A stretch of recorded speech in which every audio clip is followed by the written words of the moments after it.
Canada, Montenegro, Croatia, Sweden, Luxembourg, Bulgaria, Sweden, Slovenia, Czechia, Bosnia and Herzegovina, New Zealand, Austria, Belgium, Australia, Finland, Afghanistan, Switzerland, Romania, Japan, Germany, European Union, Iceland, Republic of Korea, and Norway, and my own country, Panama, stand in solidarity with the women and girls of Afghanistan and strongly condemn their continued and systematic repression by the Taliban. The human rights situation in Afghanistan has reached an increasingly critical level, including the implementation of the law on the propagation of virtue and prevention of vice. We condemn the recent adoption by the Taliban of a new nationwide penal code which institutionalizes systemic discrimination against women and girls, transforming previously imposed restrictions into binding legal provisions.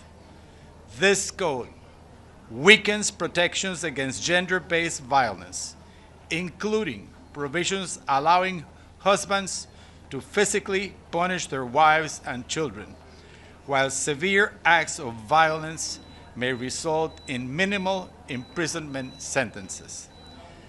This reinforces impunity and undermines access to justice and protection mechanisms, constituting clear violations of Afghanistan's obligations under international human rights law. We condemn the persistent erasure of women and girls from public life, including restrictions on access to education, healthcare, employment, freedom of movement, and participation in society. Afghanistan remains the only country in the world where girls are banned from secondary and higher education, denying millions of girls their fundamental rights. Limitations on the training and participation of women health professionals raise serious concerns regarding access to maternal health care, preventable mortality, and growing mental health impacts nationwide. At the same time, civic and media space continues to shrink, with activists, journalists, and civil society actors facing increasing risks of reprisals and detention.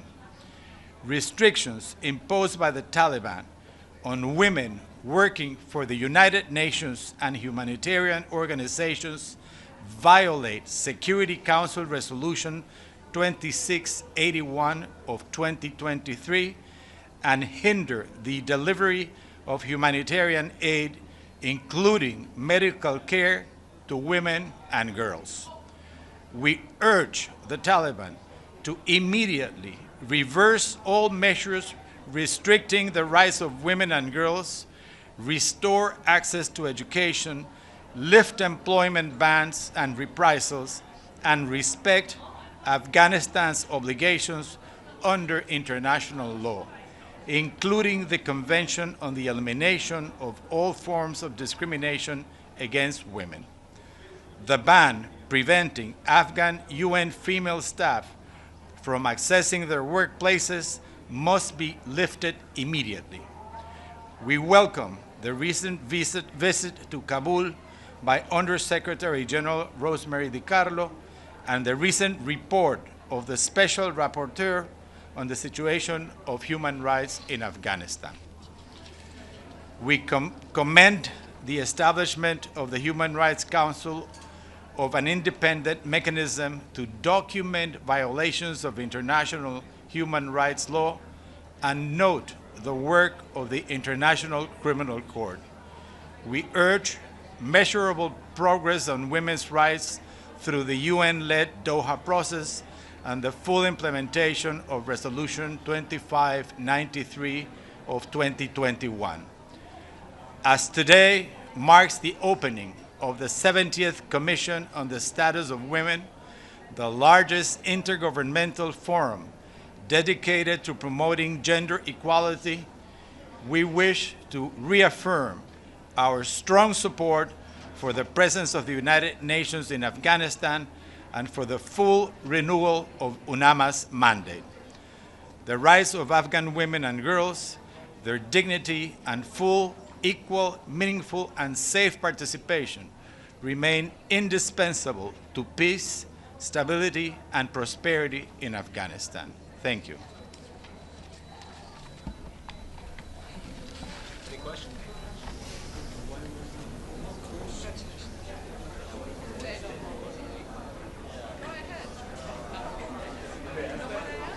No, because they're talking about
The 10,116th meeting of the Security Council is called to order.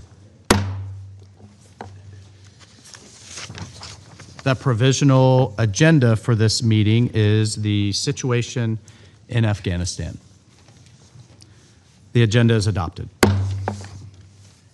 In accordance with Rule 37 of the Council's Provisional Rules of Procedure, I invite the representatives of Afghanistan, India, and the Islamic Republic of Iran to participate in the meeting.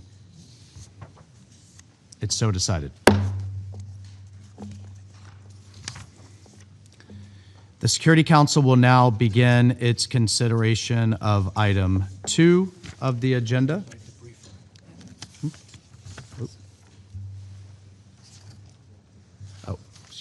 In accordance with Rule 39 of the Council's Provisional Rules of Procedure, I invite Ms. Georgette Gagnon, Deputy SRSG for Afghanistan, Officer in Charge of UNAMA, to participate in this meeting. It is so decided. Now the Security Council will begin its consideration of item 2 of the agenda. I give the floor to Ms. Georgette Gagnon. Mr. President, the Council's ambition for Afghanistan, affirmed in Resolution 2721 of 2023, is a country at peace with itself and its neighbors, fully reintegrated into the international community and meeting international obligations, including on women's rights, human rights, and counterterrorism. This goal and the preservation of stability in Afghanistan is even more important in view of recent developments. The conflict with Pakistan has had punishing human and economic costs. We reiterate the Secretary General's deep concern about the escalation and impact on civilian populations, his call for an immediate cessation of hostilities, and for the two countries to resolve any differences through diplomacy. We urge both sides to recommit to a ceasefire without delay and safeguard the protection of civilians. I also reiterate our request to ensure the free flow of humanitarian assistance into Afghanistan. Currently, it is difficult to predict the outcome of the conflict in the Middle East, but it is already affecting Afghanistan. With the border closed between Afghanistan and Pakistan, Iran provided an alternative trade route that is now also increasingly uncertain due to the ongoing conflict. The prices of basic commodities in Afghanistan have begun to rise, stressing Afghanistan's already fragile economy. Instability in the region on both of Afghanistan's longest borders undermines Afghanistan's stability. We stress, however, that Afghanistan's continued alienation from the international system remains the central issue. It prevents other issues such as economic self-sufficiency, security cooperation, counterterrorism commitments, human rights concerns, and the humanitarian crisis from being fully addressed. If these issues are not dealt with, Afghanistan could again become a driver of regional and global instability in the form of outmigration, terrorism, narcotics, and more.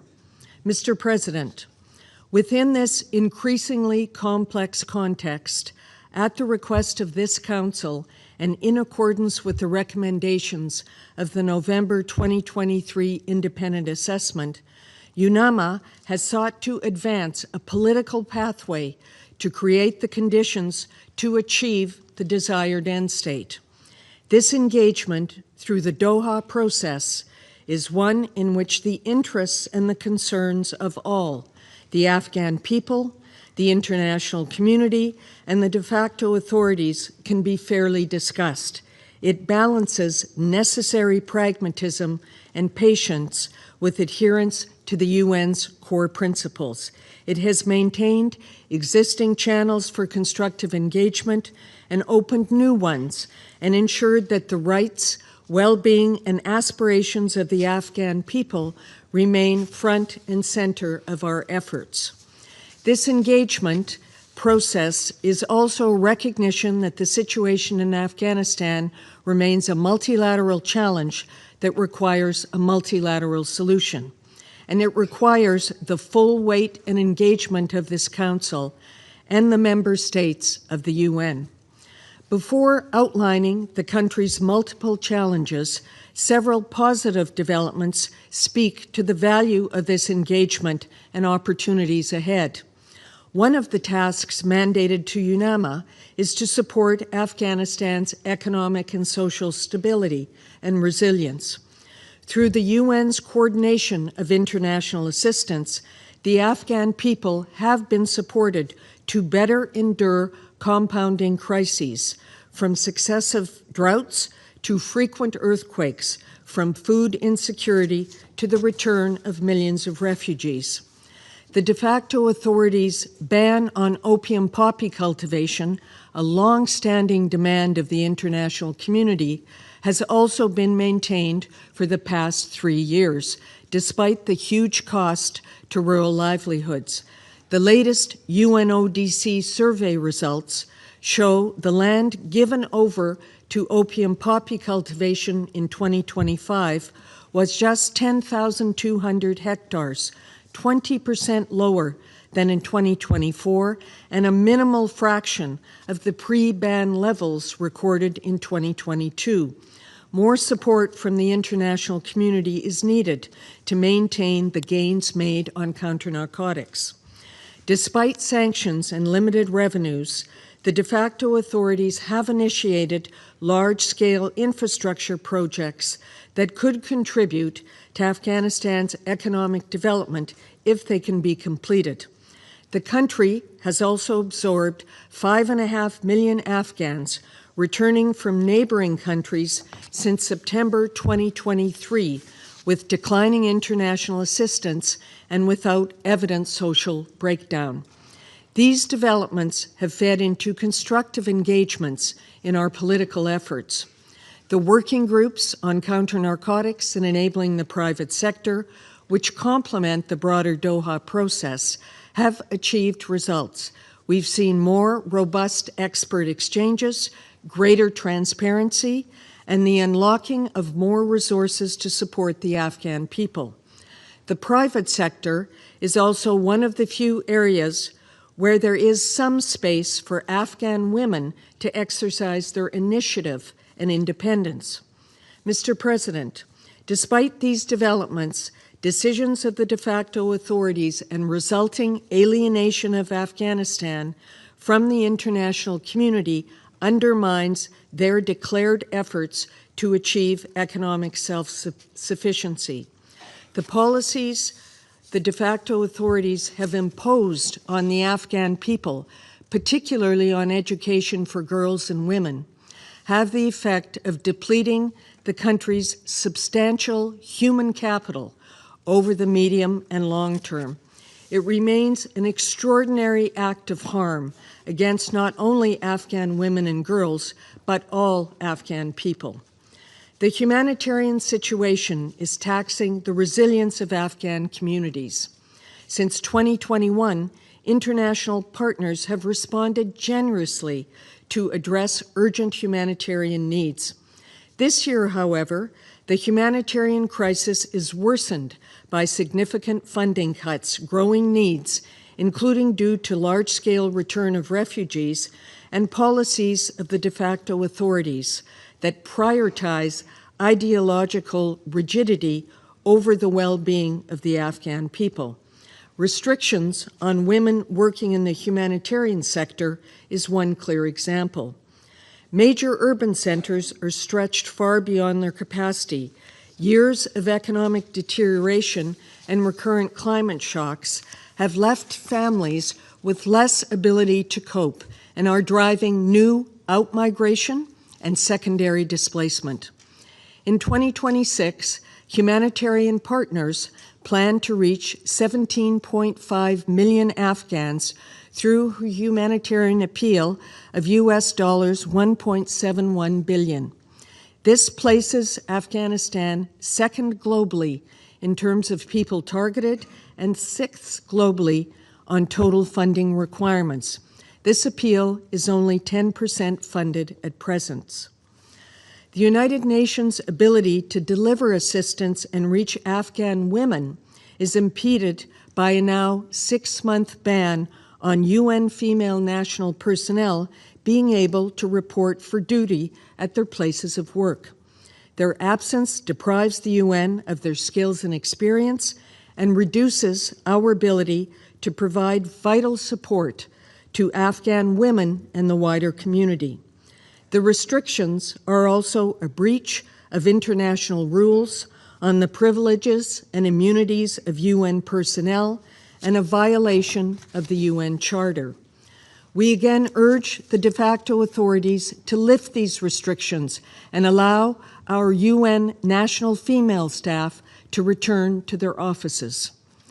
The de facto authorities continue to be selective in their acceptance of the Afghan state's international obligations and display unwillingness to address key areas of concern. The unacceptable situation for Afghan women and girls continues. They are now entering their 5th year of almost total exclusion from public life and from education past grade 6. On girls' education, there are ways forward, and we urge the de facto authorities to resolve this issue. Their own decree suspending girls' education states that it is temporary until conditions permit.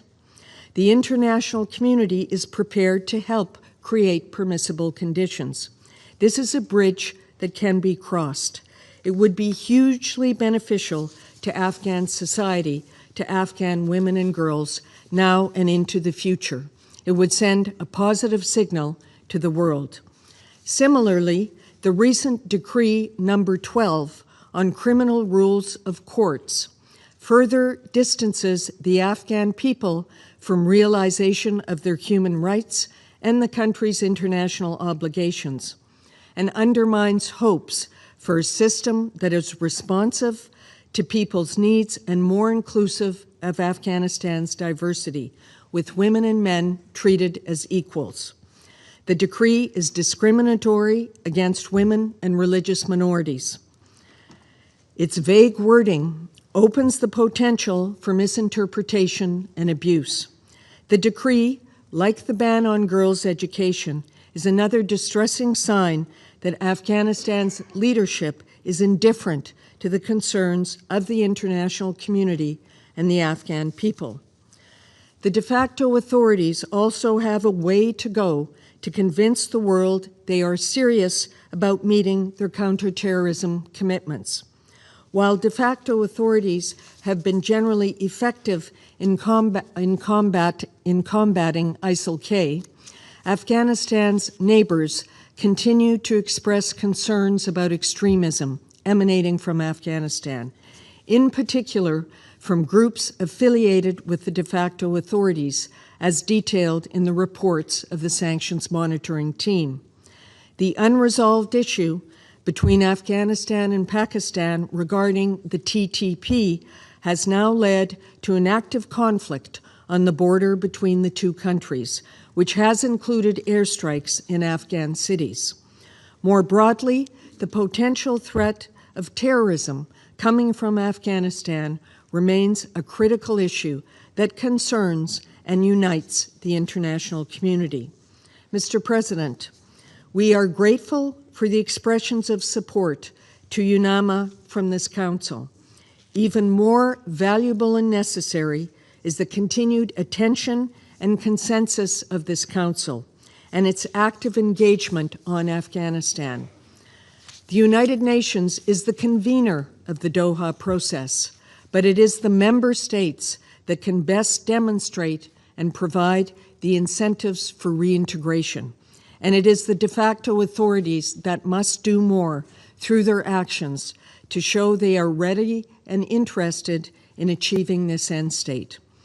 We look forward to renewal of our mandate next week, at a time marked by instability across the wider region, and the continued backing of the Council is vital to reinforce avenues for principled and pragmatic engagement, considering Afghanistan's key role in regional and global stability.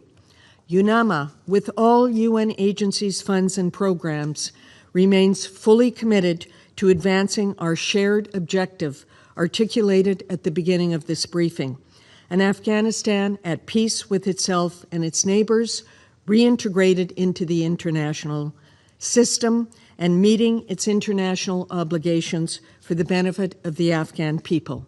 Thank you. I thank Ms. Gagnon for her briefing. I now shall make a statement in my capacity as the representative of the United States. Colleagues, it has been 4 long, frankly painful years since the Taliban takeover in Afghanistan, and it should not surprise anyone that the situation is dire. The Taliban, through their policies, inflict constant and consistent hardship and suffering on the people of Afghanistan, limiting access to the very basic services and rights, perpetuating human rights abuses, including unconscionable and frankly disgusting restrictions on the exercise of women's rights. These oppressive policies have led to humanitarian disaster and economic crisis. And through all of this, the international community, including several countries represented today in this room, has sought to provide assistance in support of the Afghan people. Meanwhile, the Taliban have continued to impede that support. They've continued to manipulate that support. They've solidified their indifference regarding the well-being of the Afghan people. And unfortunately, the Taliban continue to engage in hostage diplomacy, and they continue to impede the function of UNAMA, including, as noted by the Deputy SRSG, by preventing Afghan female staff from entering United Nations premises across the country. The Taliban's actions demonstrate bad faith, and their actions have made us deeply skeptical of their willingness to meet their international commitments or respect Afghanistan's international obligations. This concern applies certainly to the Doha process. While the United States continues to participate in the process and its working groups, we doubt the Taliban's motives. We cannot build confidence with a group that continues to detain innocent Americans and ignores the basic needs of the Afghan people. Colleagues, in light of the Taliban's intransigence, we must carefully evaluate the utility of international assistance and engagement in Afghanistan. UNAMA's budget is the largest of any special political mission in the world, even after a reduction in its 2026 budget by 15%. This council must consider carefully the funds we collectively provide for this mission's budget when the mission's female national staff are not even able to go into the office to work. The Deputy SRSG cited a $1 billion shortfall, a requirement for humanitarian aid. I would submit that perhaps the international community would be more willing to fill that shortfall if the Taliban were not excluding half of its own population from basic rights and responsibilities. The United States' top priority in Afghanistan remains the protection of U.S. citizens and of the U.S. homeland, which includes mitigating terrorist threats emanating from Afghanistan and securing the release of all those unjustly detained. We welcome last month's renewal of the mandate for the monitoring team for UN Security Council sanctions on the Taliban. Within the UN Security Council, we must condemn the Taliban for its engagement in hostage diplomacy and, again, for the disregard of the well-being of the Afghan people.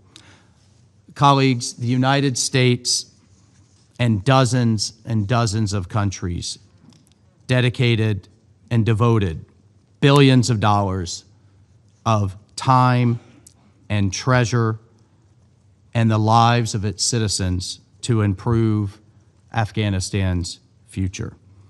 This council must continue to demand responsible actions from the Taliban. The people of Afghanistan deserve no less. I thank you. I will resume my function as president of the council. I now give the floor to Her Excellency Baroness Jackie Smith, Minister of State, Minister for Women and Equalities of the United Kingdom. Thank you, Mr. President, and thank you, Deputy SRSG Gagnon, for your insightful briefing this afternoon. Colleagues, let me first begin by expressing the United Kingdom's deep concern at the intensification of the Taliban's repression. We're appalled by the continued restrictions imposed on the women and girls of Afghanistan, including the ban preventing Afghan women from accessing UN spaces. Millions are being systematically excluded from society. As we heard from Afghan student Sunbul Rayhan in the opening session of the Commission on the Status of Women this morning, this is not an abstract concept, but a devastating infringement of women's rights, opportunities, and dreams, and it cannot continue. As we mark the beginning of the Commission on the Status of Women here at the UN, the United Kingdom stands in solidarity with the women and girls of Afghanistan, who deserve full, meaningful, and equal participation in all areas of life. We're dismayed by the Taliban's new criminal procedures directive, which legitimises domestic violence, embeds religious discrimination, and targets women and minorities. These oppressive measures must be rescinded. As my Foreign Secretary has said, the rights of all Afghans must be protected. Second, the United Kingdom is deeply concerned by the significant escalation in tensions between Afghanistan and Pakistan. We call for de-escalation and re-engagement in mediated dialogue. Finally, the United Kingdom is a long-standing and major donor to Afghanistan, providing over $200 million this financial year for vital life-saving and basic services support to the country's most vulnerable people, especially women and girls. We're therefore deeply dismayed by the Taliban's refusal to allow essential health and nutrition supplies over the border into Afghanistan. This is having a severe impact on the delivery of aid. It is vital that these goods are allowed to enter Afghanistan without obstruction and without delay. 22 million people across the country remain in dire need of humanitarian assistance. Colleagues, progress in Afghanistan requires the Taliban to engage meaningfully in the UN process. This is the path towards the goal which we collectively agreed in Resolution 2721 of an Afghanistan that is at peace with itself and its neighbours, fully reintegrated into the international community and meeting its international obligations. The United Kingdom supports the efforts of UN leadership and UNAMA in this regard, and looks forward to continuing to work together with our international and regional partners to this end. Thank you. I thank Her Excellency Baroness Jackie Smith for her statement. I give the floor to the representative of China. 谢谢主席。 Thank you, President. I thank Deputy Special Representative Gagnon for her briefing and appreciates the effort of UNAMA to help Afghanistan rebuild, develop, and engage in dialogue with the international community. At present, Afghanistan is facing multiple challenges, including humanitarian development, counterterrorism, and human rights challenges. The Afghan government and all parties concerned should work together to promote the stabilization and development in Afghanistan and its early integration into the international community. I wish to make the following points. First, improving people's livelihood is a top priority. In Afghanistan, there are still nearly 22 million people in need of humanitarian assistance, with more than 30 million people living on less than $1 a day. Explosive remnants of war continues to cause civilian casualties, while the return of millions of refugees and frequent natural disasters further exacerbate the humanitarian crisis and development challenges facing the country. Regrettably, some countries have drastically reduced or even halted their assistance to Afghanistan, forcing many relief programs of the UN and international humanitarian agencies to shut down last year. As a result, problems such as food insecurity, public health challenges, and malnutrition among children and pregnant women have become even more severe.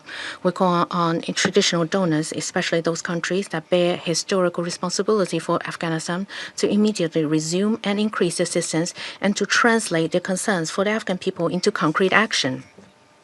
The overseas assets of Afghanistan's central bank belong to the Afghan people.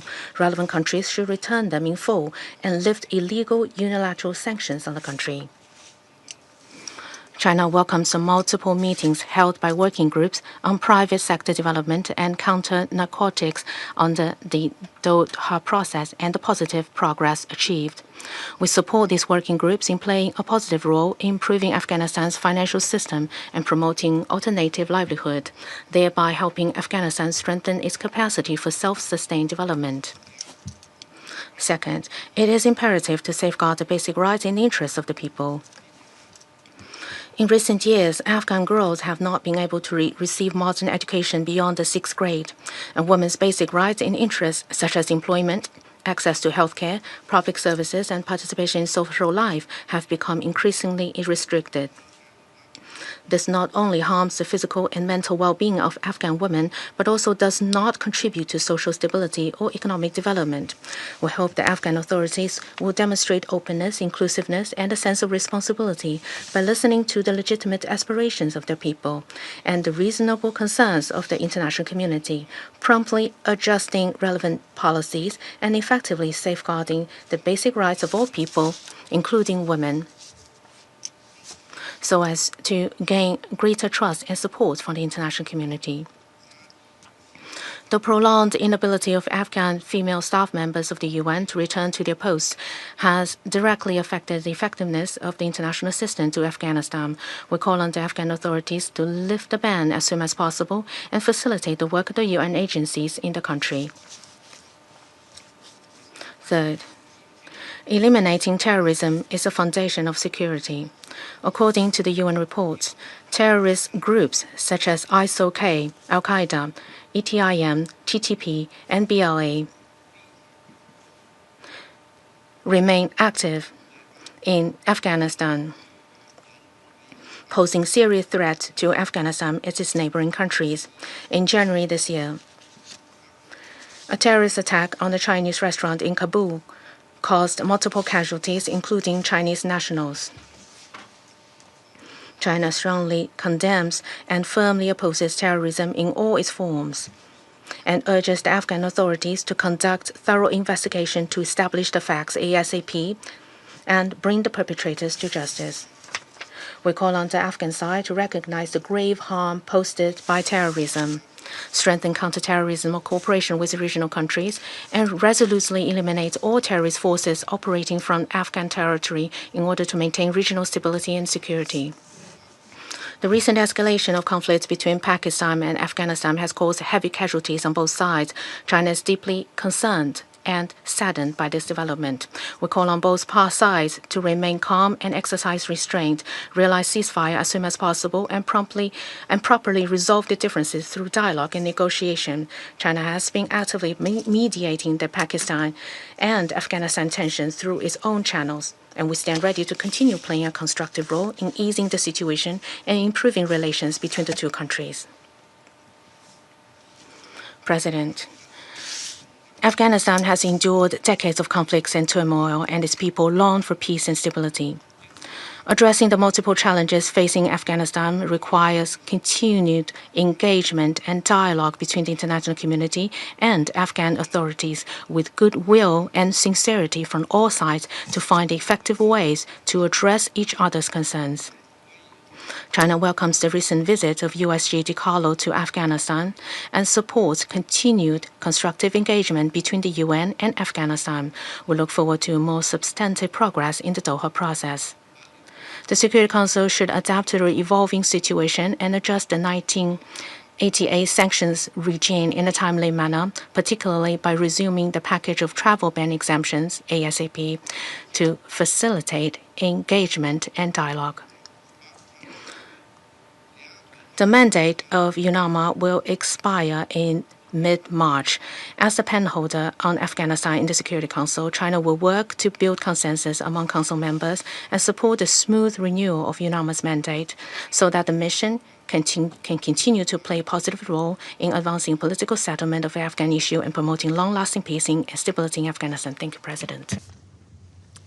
I thank the representative of China for the statement. I give the floor to the representative of Russia. Mr. President, we thank the Deputy Head of the UN Assistance Mission in Afghanistan, Georgette Gagnon, for the assessment of the situation in Afghanistan that we just heard. Russia consistently has been supporting the efforts of UNAMA within the framework of the mandate it has, and we expect that there will be an increasing level of mutual trust between the Afghan government and the UN personnel. We have taken note of the report of the Secretary General on the situation in the country, and we would like to note the following. Despite the gloomy forecasts by Western states after the irresponsible withdrawal of foreign troops, Afghanistan has stood firm. The bet of the Afghan authorities on the development of a multifaceted regional cooperation aimed at building an independent and self-reliant state is already bringing in tangible results. It is obvious that despite all of the difficulties and the suffocating sanctions, painstaking work is being done to solve the problems accumulated over the years of occupation. But this is not a fast process. A country that for 20 years was on international assistance now more than ever needs our joint depoliticized support. Mr. President, Russia has consistently advocated and continues to advocate the development of a realistic, comprehensive approach in relation to Afghanistan. Its basis in objective analysis and a balanced assessment of the situation in the country. This is an imperative for which has no alternative and will have none. The key components here are genuinely constructive engagement on the part of the international community on the Afghan question, full consideration of the needs of the Afghans themselves, and a trust-based dialogue with the Taliban on all issues. And the success of such a dialogue depends entirely on the readiness of both sides for it, with a complete rejection at the same time of exerting pressure and blackmail. Such a depoliticized and comprehensive approach is shared by all regional players without exception. First of all, the participants of the Moscow format and its regional quartet, as well as the CSTO and the SCO, including the CSTO Working Group on Afghanistan and the SCO Afghanistan Contact Group. Generally speaking, a pragmatic attitude is also embedded in the mosaic approach, which is promoted by UNAMA. At its core is engagement with the Taliban on all key problems, including diplomatic representation, lifting of sanctions, unfreezing of assets, combating terrorism and narcotics threats, and the protection of human rights. The key to Afghanistan's international reintegration lies in solving these issues in a timely manner and without preconditions. But attempts to promote a selective approach with an emphasis on those issues that Western donors are ready to discuss will not lead to the desired result and will only further delay prospects for resolving the Afghan issue. Against this background, it is regrettable that some Western donors have still not learned lessons from their past mistakes and still do not recognize the advantages of a broad dialogue with the Afghan authorities. They stubbornly speak to the Taliban in the language of ultimatums and impose on the UN, especially UNAMA, their line, which is doomed to failure. Colleagues, you cannot fail to realize, certainly, that through your actions you will jeopardize the future of the mission as a whole. It is hardly reasonable to expect that the Afghan authorities will be interested in maintaining a UN presence whose task will be just to serve the interests of the foreign interventionists expelled in August 2021. We also address the Secretary General, from whom we all expect the swift, soon appointment of a new head of UNAMA. And we expect that in searching for the most appropriate candidates, you will not only consult with the Security Council members, but also take into account the opinion of the Afghan authorities themselves. Ultimately, effective implementation of the mission's mandate will depend on their consent. Mr. President, we share the assessments of the UN Secretary General on the internal political situation in Afghanistan. We are concerned by the sharp escalation of armed clashes between Afghanistan and Pakistan, both friendly countries. We are convinced of the imperative of returning the situation to a political and diplomatic channel. We are ready to provide our friends with assistance and support. We also look forward to seeing the resumption of a mutually beneficial interaction between them, including on the issues of combating terrorism. Concern here is caused also by the persistent presence of the ISIL Khorasan group. We see that the government is making serious efforts to combat terrorist threats, but unfortunately they are insufficient. Terrorists use any pretext, any opportunity to destabilize the situation in Afghanistan and beyond. ISIL fighters continue to receive external financial support and continue recruiting new members. The economic challenges in the country and armed clashes in border areas also serve their interests. And our close attention is the terrorist activity of foreign terrorist fighters who received experience in Syria and Iraq. And the situation is also worsened by the unclear fate of the weapons which were abandoned by NATO forces. Closely connected to the terrorism is a drug problem. We pay tribute to the achievements of the Taliban in combating opium poppy cultivation. However, it's too early to relax. Production of synthetic drugs in local Afghan laboratories is increasing. The efforts of the Afghan authorities alone are not enough. Wide international assistance is necessary to eradicate the drug threat, including through UNODC. The Russian Federation pays great attention to the socioeconomic situation in the country. And we note the selfless efforts of humanitarian agencies and their staff who are ready under difficult conditions to continue providing assistance to Afghans in need. We call on UNAMA to engage in its direct tasks to intensify efforts to unfreeze assets and facilitate development. And we address Western donors. If you truly, not in word but in deed, want to help the women and girls of Afghanistan, then assist in creating conditions for their lives in a stable and developed country. And this is especially important given the possible new wave of refugees who will be forced to return from neighboring Iran amid the armed aggression against it by Israel and the United States. Russia, on a permanent basis, provides assistance to the people of Afghanistan. We are committed to developing partnership ties with this country in all areas, including the area of regional security. We are interested in strengthening Afghanistan's trade and economic potential and dialogue with the representatives of local businesses within the framework of specialized forums my country is organizing.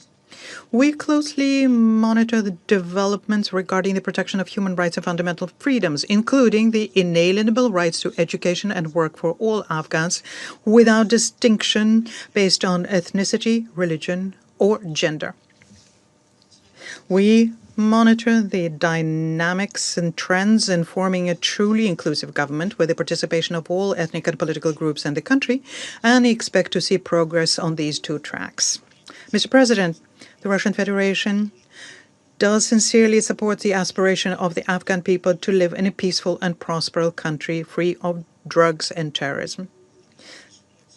The development of the situation in Afghanistan is something that will, to a great degree, determine the stability of the situation in the region as a whole. We call on the UN to ensure interaction with those Afghans who truly represent the real authorities and who indeed bear responsibility for what is happening in the country. It is only in this way that the existing problems can be resolved in Afghanistan and Afghanistan can become truly integrated into the international community. I thank you. I thank the representative of Russia for the statement. I give the floor to the representative of Denmark. Thank you, Mr. President. And I thank the Deputy Special Representative for her briefing and commend UNAMA and all UN personnel in Afghanistan for their continued service under challenging conditions. Yesterday, the international community marked International Women's Day, reaffirming our collective commitment to gender equality and human rights. In Afghanistan, however, that commitment remains painfully out of reach. Allow me to raise 3 points. First, Denmark remains gravely concerned by the appalling human rights situation in Afghanistan. When the Taliban seized power in 2021, many feared a rollback in rights. Few could have imagined the scale, speed, and systematic repression that has followed, especially for women and girls.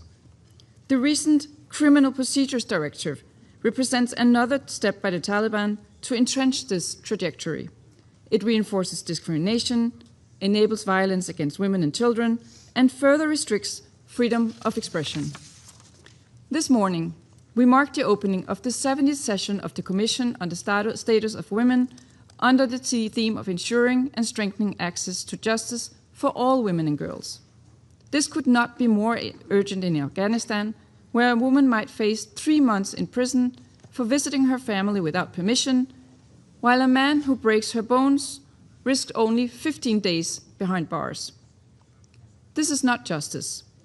It is codified discrimination and a clear violation of Afghanistan's international obligations. We must not allow such a systemic erosion of rights to become normalized. The rights of Afghan women and girls are universal and non-negotiable. Denmark demands that the Taliban immediately reverse this directive and other restrictive measures, including the ban on women's access to medical education. We also urge the Taliban to lift the ban of Afghan female UN staff without delay. The UN cannot serve the Afghan people effectively while its female staff are barred for their workplaces. Second, Mr. President, Afghanistan remains in the grip of a profound humanitarian crisis.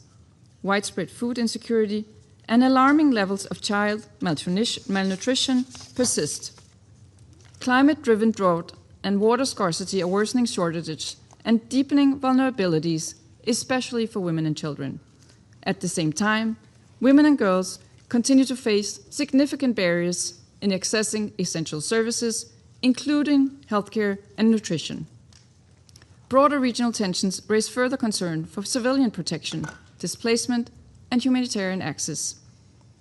The Taliban must ensure safe, sustained, and unhindered access for humanitarian workers across the country, including by guaranteeing the full, equal, and meaningful participation of women. We also stress the need to scale up support to the Humanitarian Response Plan for Afghanistan, which, as we heard, remains significantly underfunded. Third, Mr. President, the recent escalation between Afghanistan and Pakistan is deeply worrying. Afghan territory must never be used to threaten or attack any country. We underline the importance of effective and sustained action against all terrorist groups operating in or from Afghanistan, including ISIL-K and TTP. Rather than providing cover, the Taliban must live up to its public promise to combat terrorist elements. The increase in cross-border attacks and reported strikes risk further destabilizing an already fragile region. Denmark echoes the Secretary-General in calling for an immediate cessation of violence and for all parties to exercise restraint and pursue de-escalation through dialogue. All parties must fully respect their obligations under international law, including international humanitarian law, and ensure the protection of civilians and civilian infrastructure at all times. In closing, Mr. President, Denmark supports an integrated and principled international approach to Afghanistan. The Doha process continues to provide an important framework for engagement, but it must remain anchored in clear principles and Afghanistan's human rights obligation. As we approach the renewal of UNAMA's mandate, let me reiterate Denmark's strong support for the mission. In a context of deepening human rights violations, humanitarian crisis, and regional tensions, UNAMA remains indispensable. Denmark stands ready to work with all Council members to secure a strong UNAMA mandate and to support the Afghan people in the pursuit of dignity, human rights, and lasting peace. I thank you. I thank the representative of Denmark for the statement. I give the floor to the representative of Panama. Gracias. Thank you, Mr. President. We thank the Deputy Special Representative for Afghanistan, Ms. Georgette Gagnon, for her briefing. And we recognize the crucial work done by the United Nations Assistance Mission in Afghanistan. We welcome to the Chamber Her Excellency Baroness Jackie Smith, Minister of State of the United Kingdom, and we also welcome to the Chamber representatives of the countries that do us the honour of participating in this meeting today. Panama notes with grave concern the worsening of the situation for women and girls in Afghanistan. The persistent restrictions placed on girls' access to secondary and higher education, together with the provisions recently adopted by the de facto authorities through new national legislation, raise serious questions about the social and economic future of the country. According to the United Nations High Commissioner for Human Rights, this new normative framework incorporates into the national legal order restrictions which directly affect women and girls. These include provisions which limit their freedom of movement, erode the protections they enjoyed against domestic violence, and ratchet up mechanisms for moral control within the family environment. These provisions institutionalize patterns of discrimination which are incompatible with Afghanistan's international obligations in the field of human rights. These provisions also compromise the country's prospects for development because no society can thrive when half of its population remains excluded from education, employment, and public life. These restrictions also affect the functioning of the United Nations system in the country. The ban which forbids Afghan women from working in United Nations offices, constitutes unjustified discrimination. Discrimination which stymies the implementation of UNAMA's mandate and undermines its ability to provide effective assistance to Afghanistan's people. President, the threat of terrorism remains one of the most serious challenges to the stability of Afghanistan and of the region. The most recent report of the Secretary General documents the presence and activity of terrorist groups such as ISIL-K and TTP, among others. These groups continue to represent a significant threat both for civilians and for the security of Afghanistan, and for the security of neighbouring countries and of the region in general. The persistence of these threats lays bare the crucial importance of ensuring that Afghanistan does not become an arena which enables the operation of terrorist groups. Some states in the region, such as Pakistan, are already directly weathering the consequences of this threat. Consequently, preventing the scenario outlined above requires sustained efforts and decisive international cooperation. Panama is of the view that the fight against terrorism is a shared responsibility because no country is ever entirely safe from this threat. Terrorism is our common enemy, and our response must be rooted in the principle of the responsible cooperation between states. Finally, President Panama believes that Afghanistan's future must be built in such a way as to avoid the country once again descending into a cycle of violence and widespread conflict. We must tackle the root causes of the fragility Afghanistan continues to face. The only way of forging ahead along this path is for the de facto authorities to demonstrate a will to engage constructively with the international community. They must guarantee conditions which allow Afghanistan to move towards a more inclusive, stable, and peaceful environment. I thank you. I thank the representative of Panama. I give the floor to the representative of the DRC. Monsieur le Président, Mr. President, I have the honor to deliver the statement on behalf of the A3 countries, namely Liberia, Somalia, and my own country, the Democratic Republic of the Congo. We thank the Deputy Special Representative of the Secretary General for Afghanistan and Officer in charge of the United Nations Assistance Mission in Afghanistan, UNAMA, Ms. Georgette Gagnon. We thank her for a comprehensive briefing. We also would like to welcome the presence here of Baroness Jackie Smith, Minister of State from the United Kingdom. Mr. President, the A3 remain concerned by the complex political, humanitarian, and socioeconomic challenges facing Afghanistan. The Afghan people continue to endure the consequences of prolonged instability. In addition to that, there is economic hardship and limited access to basic services. The A3 reaffirmed the importance of sustained international engagement in support of the Afghan people. And in this regard, the A3 would like to highlight the following points. First, the A3 group reiterates its strong commitment to the sovereignty, independence, territorial integrity, and national unity of Afghanistan.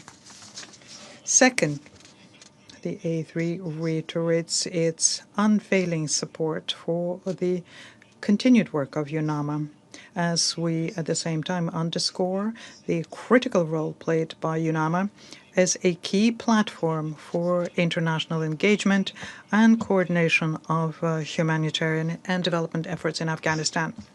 And with this in mind, we emphasize the importance of ensuring that the mission is able to operate under conditions that allow it to effectively carry out its mandate, including through safe and unhindered access for United Nations personnel and partners. Third, the A3 expresses its deep concern over the worsening humanitarian situation in Afghanistan as the cumulative effects of declining international assistance, large-scale return of displaced populations, natural disasters, and disruptions in regional trade continue to exert immense pressure on Afghan communities. The A3 is gravely alarmed by the sharp deterioration in food security, with 21.9 million people projected to need humanitarian assistance in 2026. The Humanitarian Needs and Response Plan for 2026 calls for 1.71 billion to provide critical life-saving support. And the A3 commends the persistent efforts of the United Nations and humanitarian partners working under extremely difficult conditions and urges donors to act swiftly to close the funding gaps. Fourth, the A3 considers that the full participation of women and girls is a cornerstone for Afghanistan's successful reintegration into the international community. We emphasize the fact that ensuring access to education, employment, fundamental freedoms, and meaningful participation in society will unlock the nation's full potential and uphold the dignity of its people. The A3 is also concerned by restrictions which prevent United Nations Afghan female personnel from accessing United Nations premises. In this regard, we call on the authorities to permit United Nations female personnel to return to their place of work. Fifth, the A3 remains concerned by the continued threats presented by terrorist groups operating within Afghanistan and reaffirms that its territory should not be used as a platform for terrorist activities which jeopardize regional and international peace and security. Furthermore, the A3 urges countries of the region to intensify support for efforts to address and counter threats from terrorist organizations operating in Afghan territory. In this regard, the A3 underlined the importance of the Security Council sanctions regime concerning Afghanistan and reiterates their support for the work of the 1988 Sanctions Committee. Sixth, the A3 reiterates that engagement between the international community and Afghanistan is crucial for Afghanistan's sustainable peace, stability, and social and economic development.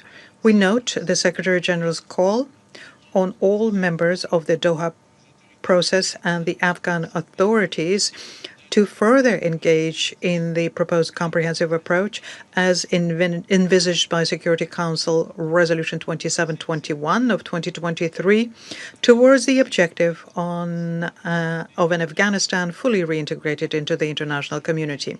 To conclude, Mr. President, we stress the importance of a coordinated and integrated approach amongst political, humanitarian, and development actors in order to better address the multiple challenges facing the Afghan people. The A3 reaffirms its steadfast solidarity with the people of Afghanistan and our commitment to help them in their pursuit of lasting peace, security, stability, and sustainable development. I thank you. I thank the representative of DRC for the statement. I give the floor to the representative of France. Monsieur le Président. President, I wish first and foremost to thank the Deputy Special Representative of Afghanistan, Ms. Georgette Gagnon. Today, we saw the opening of the CSW. France at this time wishes to express its unwavering solidarity with Afghan women and girls. France firmly condemns the Taliban's continuation of their systematic policy violating the rights of women and girls. The new so-called decree on the criminal rules of courts makes women second-class citizens by stripping them almost of their status as human beings. It's a new illustration, an unacceptable one indeed, of the Taliban's continued violations of their rights. This decree, if it can really be called a decree, further entrenches the codification of gender segregation practiced by the Taliban. The systematic violations of women's rights constitute gender persecution, a crime against humanity pursuant to the Rome Statute. These inhumane acts cannot go unpunished.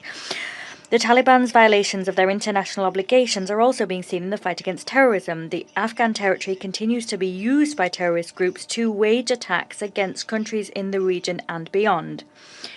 In accordance with Council Resolution 2593, France calls upon the Taliban to take concrete measures to combat terrorism, in particular Daesh al-Khorasan, Al-Qaeda, and the TTP.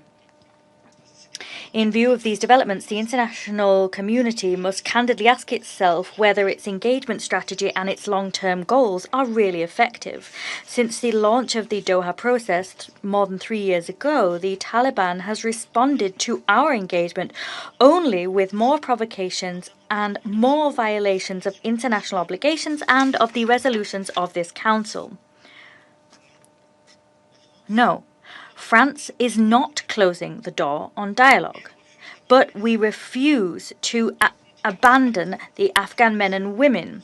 We continue to support Afghan men and women by providing them with humanitarian aid in accordance with the principle for and by women, and we do that despite the fact that humanitarian workers are working in very fragile conditions. However, the international community must not lose sight of the goal of the Doha dialogue. That is, an Afghanistan living in peace with its neighbours and one which respects the rights of all Afghan women and men. Let us recall that measures taken as part of the Doha process must be commensurate with the loftiness of that goal and the seriousness of the situation. President France commends the work of UNAMA and that of all the agencies, funds and programs of the United Nations present in the country. We support UNAMA in the implementation of all of its mandate in all of its facets, including the facilitation of an inclusive political process and human rights protection. We welcome the recent visit made by the USG to Kabul to convey firm messages to the Taliban regarding the demands of the international community. The ban on Afghan women employees from them accessing UN processes was opposed by the Taliban 6 months ago and is unacceptable. These restrictions prevent UNAMA from implementing the mandate bestowed upon it by this Security Council. It's up to this Council to ensure that its resolutions are respected, beginning with resolutions 2593 and 2681.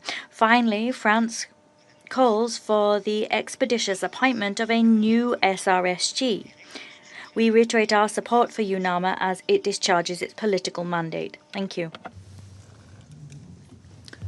I thank the representative of France for the statement. I give the floor to the representative of Bahrain. Mr. President, allow me at the outset to thank the United States of America, the President of the Council for this month, for convening this meeting. I also thank Ms. Georgette Gagnon, Deputy Special Representative for Afghanistan, Officer in charge of the United Nations Assistance Mission in Afghanistan, UNAMA, for her work and her valuable briefing. Mr. President, humanitarian, economic, human rights, and security challenges intersect in Afghanistan today with direct implications for regional stability. The Secretary General's latest report makes clear that these challenges are worsening amid a deteriorating human rights situation, particularly the rights of women and girls, as well as a decline in international assistance, large-scale return of population, natural disasters, and continuing terrorist threats and attacks. This situation requires a comprehensive response that addresses the root causes of the crisis and mitigates its cross-border repercussions. The report also highlights the continued systematic discrimination against women and girls, their deprivation of the right to work and education, as the education ban approaches its 5th year. The Kingdom of Bahrain reaffirms that lifting the restrictions imposed on women and girls is an indispensable step toward promoting stability and recovery. Additionally, the report notes that the restrictions preventing Afghan national female UN staff members from accessing their workplaces, these restrictions have now entered their 6th month. These restrictions undermine the mission's ability to implement its mandate and are inconsistent with the Charter of the United Nations. The Kingdom of Bahrain calls for their immediate removal. Mr. President, humanitarian needs remain immense. The report indicates that more than 21 million people will require humanitarian assistance in 2026. It also indicates that nearly 17 million people are facing acute food insecurity. The Kingdom of Bahrain calls for sustainable and flexible international support to ensure the continuation of essential services and the protection of the most vulnerable groups in a manner that promotes stability and reduces cross-border risks, including those posed by terrorist organizations. In light of the recent escalation between Afghanistan and Pakistan, we call on all parties to exercise restraint, prioritize dialogue and diplomacy, and avoid further escalation to spare both peoples the scourge of conflict. In conclusion, the Kingdom of Bahrain underscores the importance of the role played by UNAMA as the main united presence in Afghanistan and its role in facilitating a coordinated and effective international engagement through the Doha process. In this regard, we commend the efforts of the State of Qatar in hosting this process and its continued support, contributing to advancing dialogue and enhancing regional coordination. We also welcome positive indicators of a decline in the cultivation of poppy and stress the importance of supporting alternative livelihoods and licit economy in ways that promote the development of the Afghan community and curb the illicit drug-related economy. The Kingdom of Bahrain reaffirms its commitment to supporting international efforts aimed at achieving security, stability, and prosperity in Afghanistan, and ensuring that it remains free of terrorism in support of international peace and security. Thank you, Madam President. I thank the representative of Bahrain for the statement. I now give the floor to the representative of Pakistan. Thank you, Madam President, for giving me the floor. It has been more than 4 years since the Taliban came to power.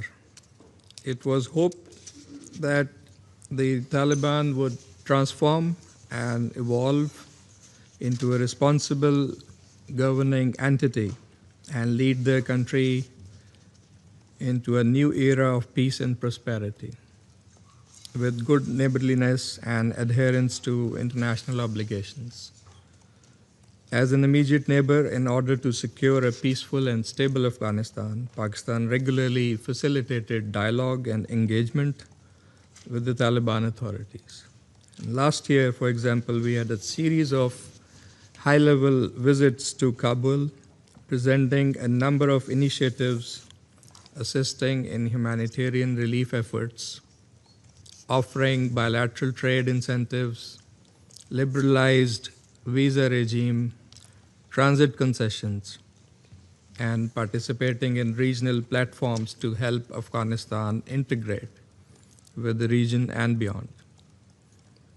And to recall here that to facilitate direct dialogue, the international community had also extended an olive branch to the Taliban during the Doha III process with the expectation that they would deliver on 3 key international demands, that is, counterterrorism, human rights, and inclusive governance.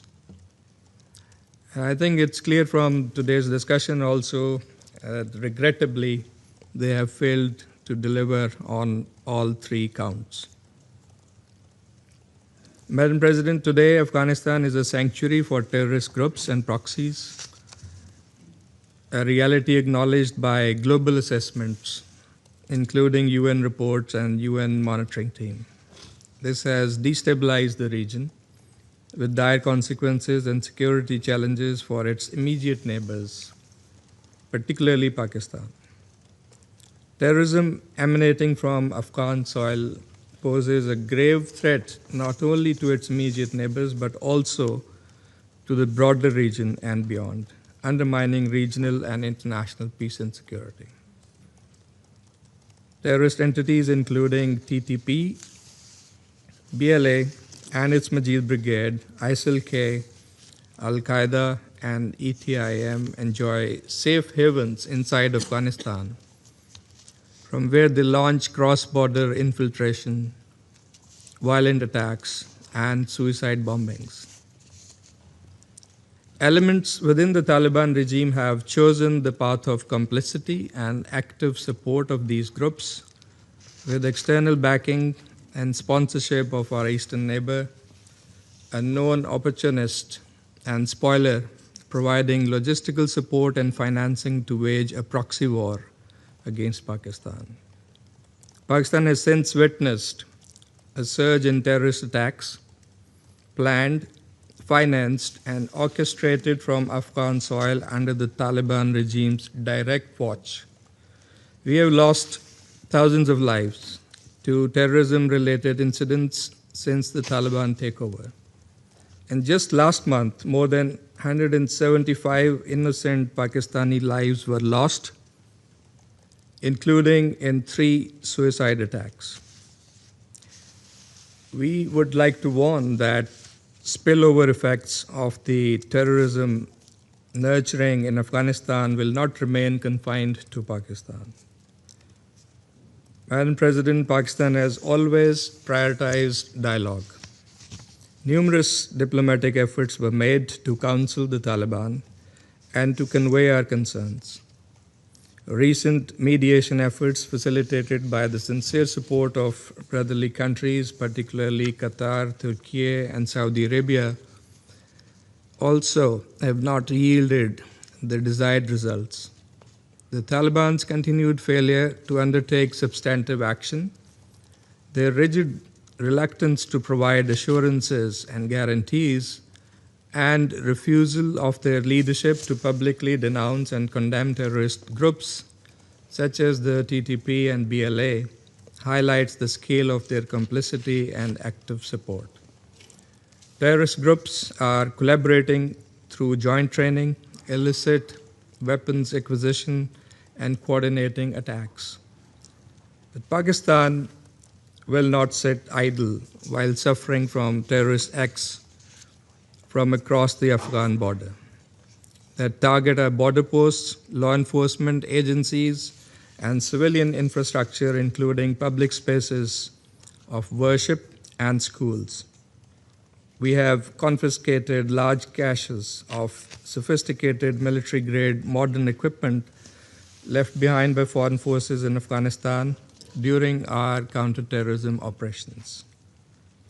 Madam President, after showing maximum restraint, on 21st and 22nd of February, Pakistan carried out intelligence-based selective targeting of 7 terrorist camps and hideouts belonging to the TTP and its affiliates and the ISIL-K and the bordering regions with precision and accuracy.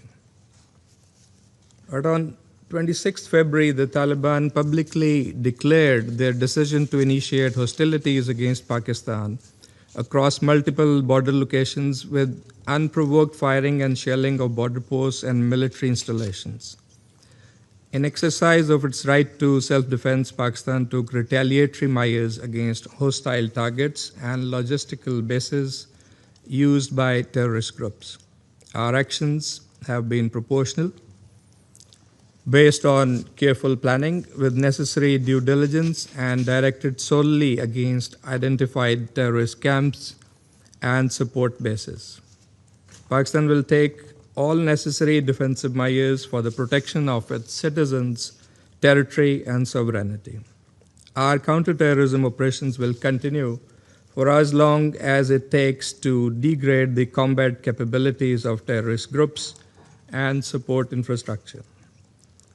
While UNAMA mentions the reported civilian casualties during cross-border clashes, it has not presented a realistic overview of Afghanistan's security dynamics and efforts to prevent illicit trade and destabilizing accumulation of small arms and light weapons and their diversion in Afghanistan and the region, as mandated by the Council. The presence of terrorist entities in Afghanistan cannot be delinked from the security situation.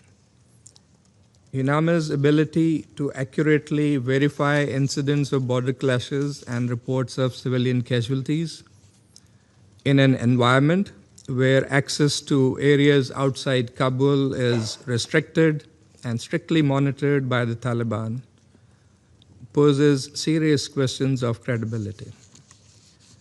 Madam President, ordinary and vulnerable Afghans are suffering from Taliban's inhumane restrictions and misplaced priorities, sanctions, a dysfunctional banking system, drying up foreign aid, poverty, terrorism, narcotics, and human rights violations weigh heavily on Afghanistan's socio-economic landscape, a direct result of Taliban's reckless behavior. Continued restrictions on women and girls inside Afghanistan are inconsistent with Islamic traditions and norms of Muslim society. Pakistan fully shares the international community's concerns on human rights and the discriminatory treatment of women and girls. Increasing financing gaps in humanitarian needs and response plan for 2026, requiring $1.71 billion for basic needs, demonstrates lack of support for a regime that is willing to sacrifice the welfare of its people for its own flawed policies. Madam President, for over 4 decades, Pakistan welcomed millions of Afghan refugees despite constraints and inadequate international support, coping with the huge caseloads of illegal Afghans without documentation, posing a serious threat to our security. These were not meant to be indefinite stays. While we continue to extend all possible facilitation, the international community must shoulder its responsibility, share this burden, and uphold commitments which have been long delayed, unkept, and at times reversed. Shifting the blame of Afghanistan's woes to the inflow of returnees does not reflect ground realities either. Madam President, Pakistan has consistently advocated for sustained engagement with Afghanistan. We look forward to the next steps of the UN-led Doha process and action plan for its mosaic approach to address Afghanistan's multifaceted challenges comprehensively with well-defined objectives and a realistic roadmap as the only viable pathway to lasting peace in Afghanistan. Without reciprocity from the Afghan Taliban regime, we fear that we go nowhere.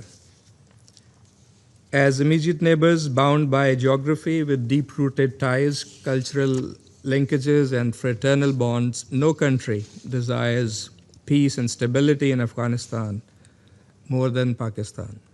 And no country has suffered more from the consequences of decades of conflict and instability in Afghanistan than Pakistan.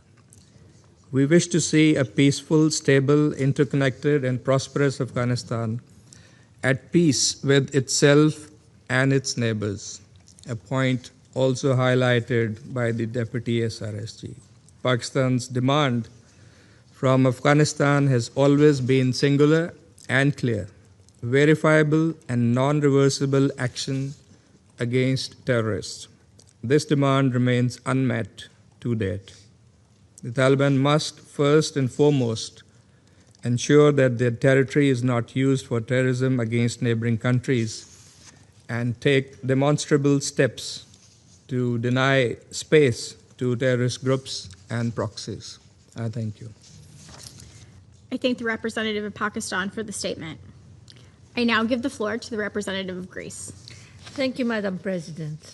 I would like to thank Deputy Special Representative Georgette Gagnon for her insightful remarks. Madam President, as we celebrate today International Women's Day and the opening of the 70th session of the Commission on the Status of Women, our thoughts turn to the women and girls of Afghanistan who are suffering under Taliban rule for the 5th consecutive year. In a world striving towards equality, Afghan women are not merely being sidelined from society, they are being persecuted and systematically erased from public life. I would like to make the following 3 points.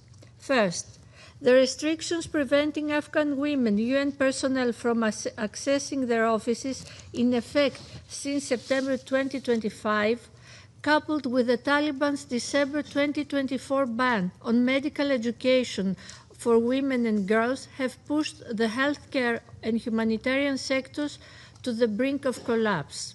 We urge the Taliban to immediately lift these restrictions and also restore full access to education for girls beyond the 6th grade. Moreover, the restrictions on media freedom and freedom of expression are unacceptable, particularly concerning book censorship and social media monitoring. We are also deeply concerned by the rising incidence of corporal punishment, public executions, arbitrary arrests and detentions, extrajudicial killings, as well as torture and ill treatment of the Afghan population. The latest addition to the Taliban system of oppression, the Decree on Criminal Rules of Courts, or the so-called New Penal Code, not only codifies discriminatory provisions for different categories of citizens, but also explicitly deprives women of the last vestiges of legal protection. In view of the above, we support all means of accountability, including the recently established independent investigative mechanism for Afghanistan. At the same time, we reiterate our call on the Taliban to honor Afghanistan's international commitments, particularly the Convention on the Elimination of All Forms of Discrimination Against Women. Second, we share the Secretary General's concern over the recent cross-border clashes between the Taliban and Pakistani security forces, which have resulted in numerous civilian casualties, including women and children, and the destruction of civilian infrastructure. We reiterate that the protection of civilians and strict adherence to international humanitarian law are of paramount importance. We call for a lasting cessation of hostilities through de-escalation, dialogue, and mediation of efforts. Moreover, the territory of Afghanistan should not be used to threaten or attack any country, and we call on the Taliban to take active measures to combat terrorism. At the same time, we call for the unhindered humanitarian access of aid destined to Afghanistan. As the country grapples with multiple humanitarian challenges, including acute food insecurity, recurring public health emergencies, and natural hazards, as well as unprecedented numbers of returnees, the continuation of hostilities poses a challenge to the effective delivery of life-saving assistance to the most vulnerable populations. Aid entering the country needs to be safely and expeditiously delivered across all of Afghanistan. Third, Greece reiterates its full support for UNAMA and the upcoming renewal of its mandate in its entirety, including provisions on human rights. At the same time, the proposed roadmap to foster a more coherent, coordinated, and structured engagement between the international community and the Taliban offers a clear path towards. However, its success depends on reciprocity. The recent visit of Under-Secretary General Di Carlo in Kabul is yet another testament to the international community's sincerity in this regard. It is now incumbent upon the Taliban to prove their good faith by upholding their international obligations and establishing the long-awaited mechanism to engage on UNAMA's comprehensive approach. Madam President, as Afghanistan experiences a period of fragile stability, let us remind the Taliban that sustainable economic recovery and international reintegration begin with the reintegration of women into Afghan society and the absolute respect for the human rights. I thank you. I thank the representative of Greece for the statement. I now give the floor to the representative of Colombia. Gracias. Thank you, Madam President. I wish at the outset to thank the Deputy Special Representative of the Secretary General, Ms. Georgette Gagnon, for her report. I also welcome the delegations here with us today. The recent developments lay bare the complex challenges that remain in Afghanistan including the lack of truly inclusive governance and the persistent human rights violations. Colombia roundly condemns the systematic patterns of gender-based discrimination put into place and pursued by the de facto government. We wish to reaffirm that those acts constitute violations of international human rights law. The restrictions imposed by the de facto authorities have institutionalized structural barriers for women, young people, teenagers, and girls. These structural barriers have prevented them from effectively enjoying their rights to education, healthcare, and work. At the same time, these restrictions stymie freedom of movement, participation in public life, and access to justice. Moreover, we express our grave concern at the adoption of the decree on the criminal rules of courts. This decree increases the number of crimes that can incur the death penalty. It provides for the use of corporal punishment for myriad crimes and contains provisions which violate the freedom of religion and the freedom of expression. Moreover, that legislation fuels impunity for the perpetrators of gender-based violence because it eliminates punishment for acts which constitute gender-based violence. Madam President, it is unacceptable that the de facto authorities continue to prevent Afghan female UN staff from accessing UN facilities. This not only violates the rights and freedoms of women, it also undermines the ability to meet the humanitarian needs of women that continue to rise against a backdrop of scant resources.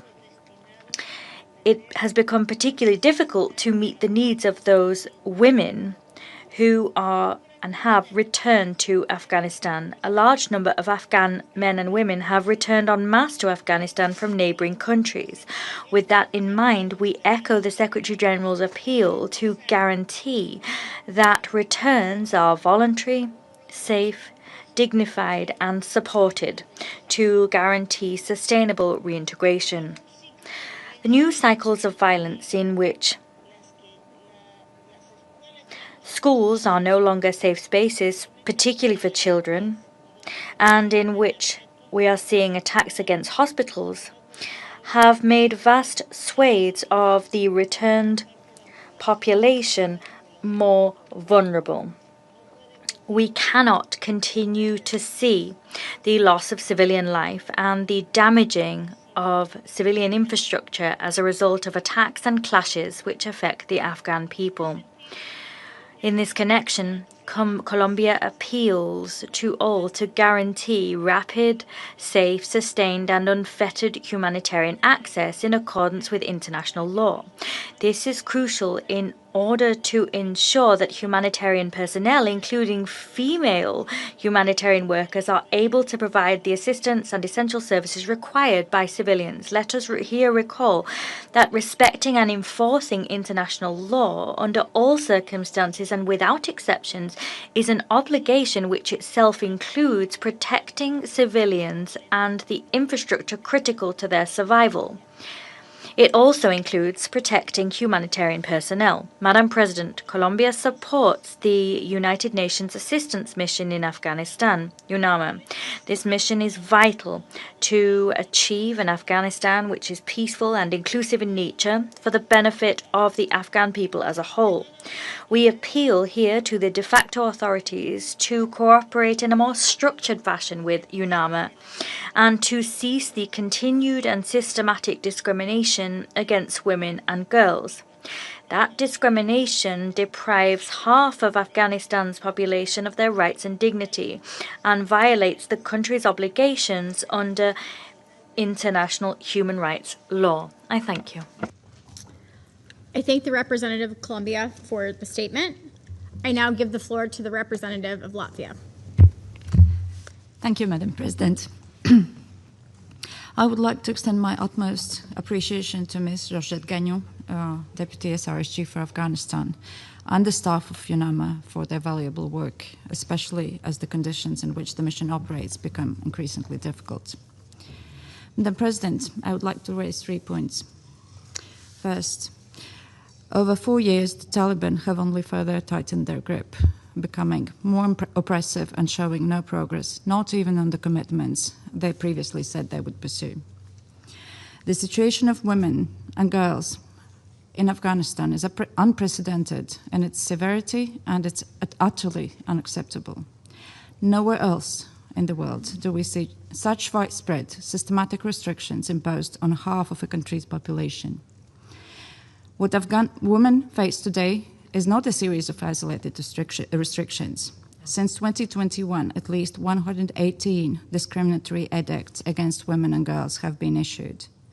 It is a system of control that has become institutionalized and reaches into every area of life: education, work, movement, healthcare, public space, and even the right to speak or be seen.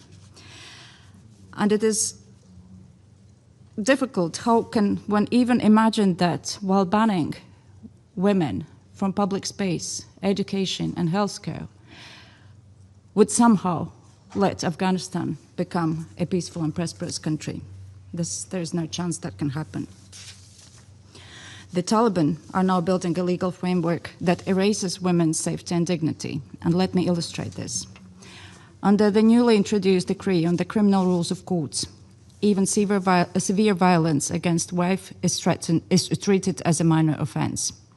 Article 32 of the decree makes this painfully clear, and I'll quote: "If a husband beats his wife so severely that it results in a broken bone or an open wound, or a black and blue wound appears on her body, and the wife appeals to a judge, then the husband will be considered an offender. A judge should sentence him to 15 days imprisonment," end of quote.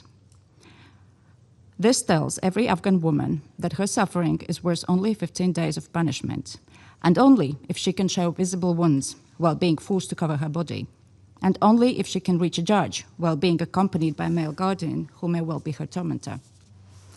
And it tells every perpetrator that violence carries almost no cost.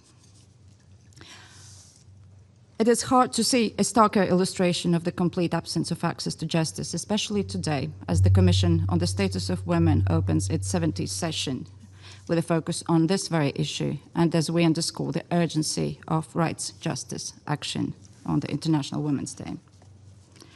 At the same time, Afghanistan is faced with one of the world's most severe humanitarian crises, we know, with more than 21 million Afghans requiring humanitarian aid.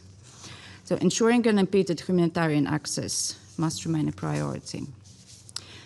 And yet, even as these needs grow, the Taliban's ban on Afghan female staff accessing UN premises is still in place and in force since 7 September 2025, despite the very explicit condemnation of this decision by the international community. That is a clear violation of the UN Charter and a direct obstacle to aid delivery, as Afghan women's work is indispensable to reaching women and girls. And we demand the Taliban to reverse all of these heinous policies immediately. Secondly, Latvia supports the UN-led Doha process and the facilitation of a united approach to address the situation in Afghanistan.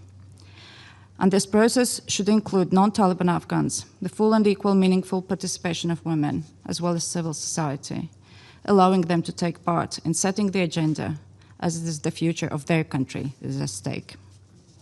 And in that regard, the timely appointment of the new SRSG for Afghanistan to lead on the political process is crucial, and so is the renewal of a strong mandate of UNAMA, which Latvia fully supports.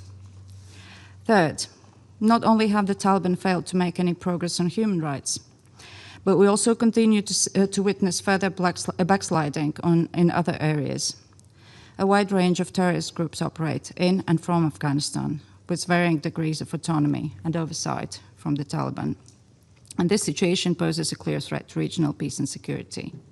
And the burden is entirely on the Taliban to take concrete and measurable steps to reverse this trajectory.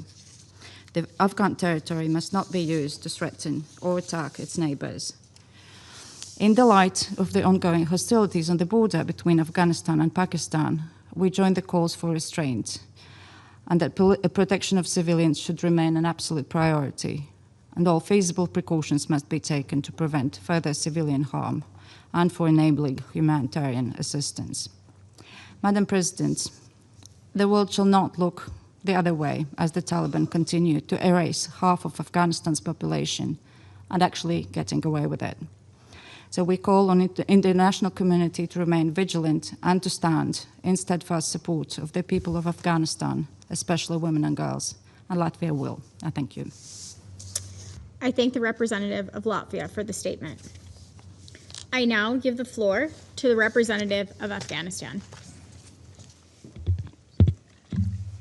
Madam President, let me begin by congratulating you on assuming the presidency of the Council and for your leadership during the month of March.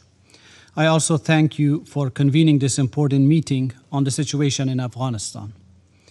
We also appreciate the strong joint press statement issued prior to this meeting. I'm grateful to the DSRSG, Madam Gagnon, for her detailed briefing. I thank the previous speakers for reaffirming their support for the people of Afghanistan, particularly women and girls. Madam President, yesterday marked the International Women's Day, an important moment to reflect on the challenges faced by millions of women around the world. I wish to pay tribute to the courage and determination of all women, especially the women of Afghanistan, who are engaged in a historic struggle for freedom, justice, and lasting peace. The most meaningful way to honor their commitment and sacrifice is to support their efforts to reclaim their rightful place in society and in the international community. Madam President, in five months, it will mark 5 years since the Taliban imposed their rule in Afghanistan. It is now evident to the international community and to this Council that during this period, the Taliban have taken no meaningful steps toward change, moderation, or engagement with the realities and needs of the people of Afghanistan. On the contrary, their policies have grown increasingly rigid, exclusionary, and repressive. Afghanistan continues to face a profound social, humanitarian, economic, and political crisis, a crisis that is the direct result of Taliban's policies and governance based on repression and intimidation.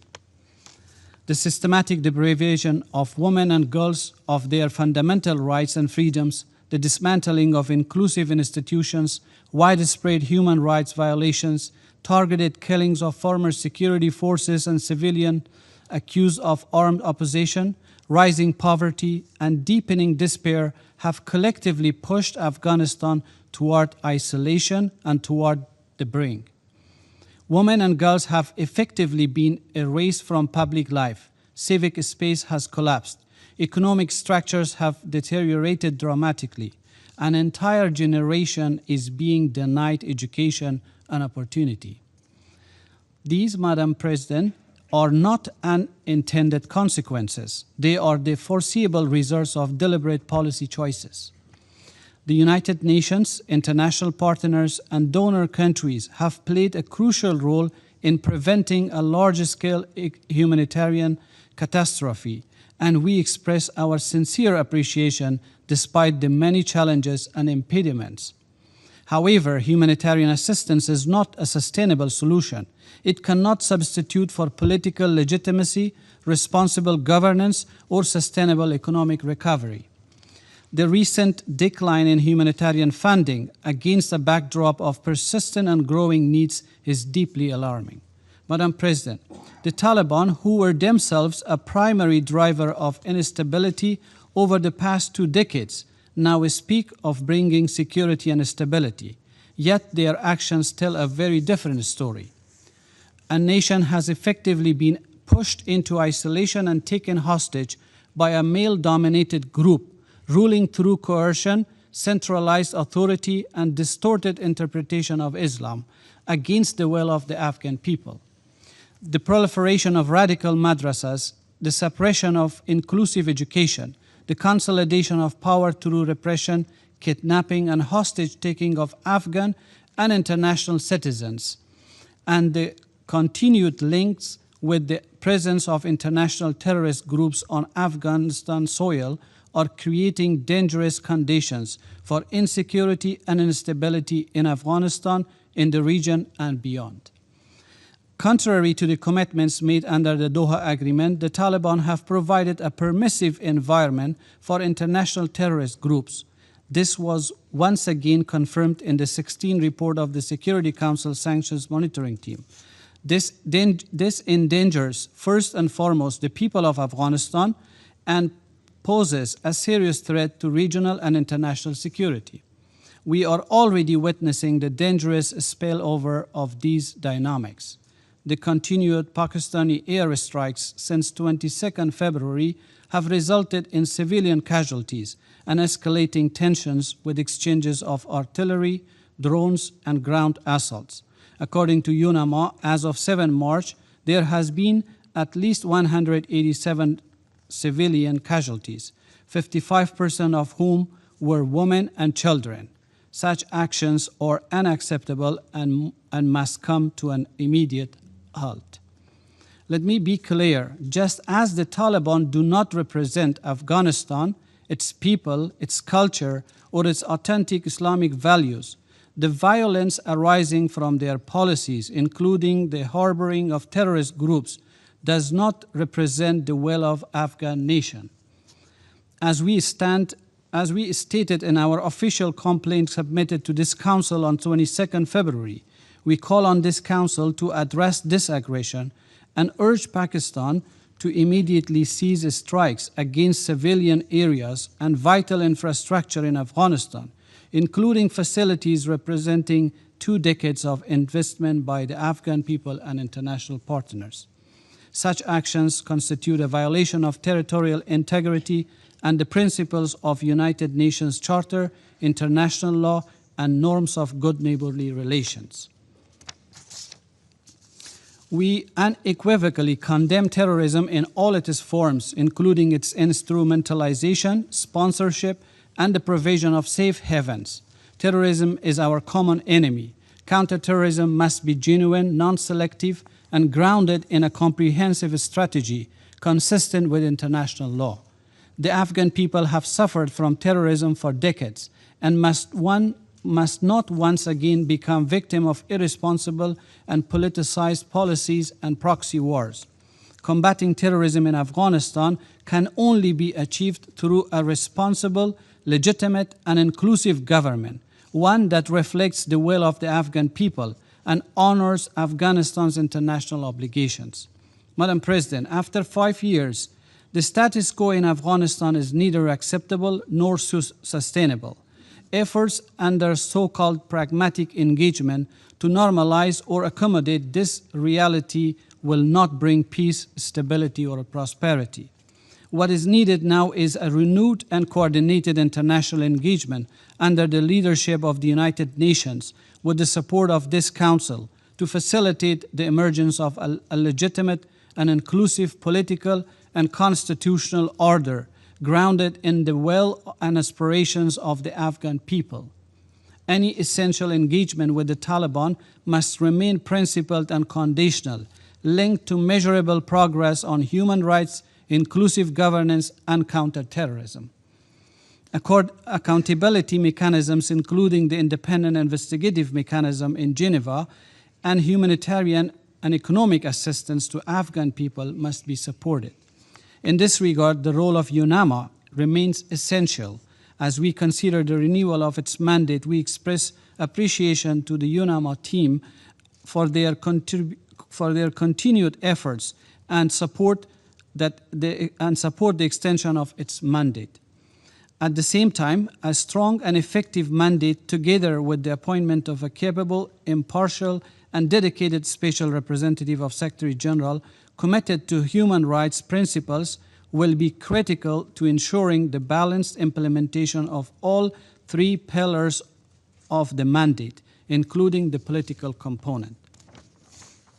The Security Council has a central responsibility. What is required is a unified, principled, and coherent approach. Only through such an approach can we help create the conditions for emergence of a responsible, accountable, and inclusive government that respects the fundamental rights of all Afghans, including women and girls, and fulfills Afghanistan's international obligations. Madam President, allow me to conclude by outlining what the people of Afghanistan seek. They seek a country where every child can go to school. They seek a system where women can work, learn, and live with dignity.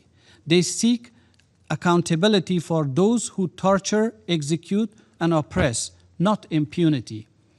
They seek counterterrorism measures that are principled and lawful, not selective and politicized.